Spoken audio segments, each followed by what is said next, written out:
Her name was Carla Watson. She was a 30-year-old woman who had been married for 5 years and had 2 children.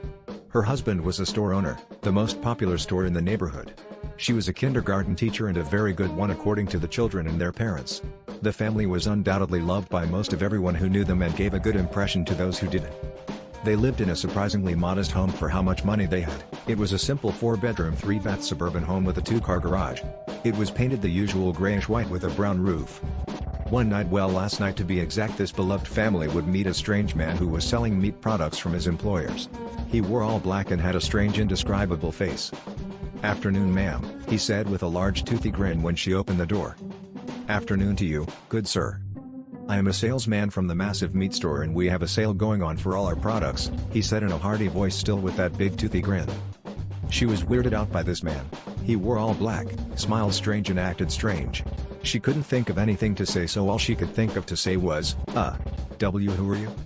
The man didn't reply, he just stared at her still with that unnerving smile. She stood there for a moment and then gathered her thoughts and then asked once again who he was. "I already told you, Miss Watson, I am a meat salesman." She stood there again thinking for a moment and he stood also staring at her. "And that the company I work for is having a sale on all our products."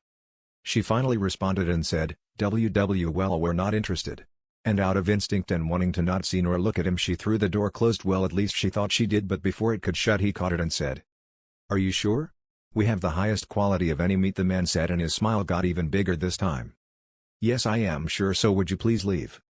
The man then bid her farewell by tipping his hat and closed the door. She stood there for a few seconds, then went and informed her husband about the strange meat salesman. To be continued.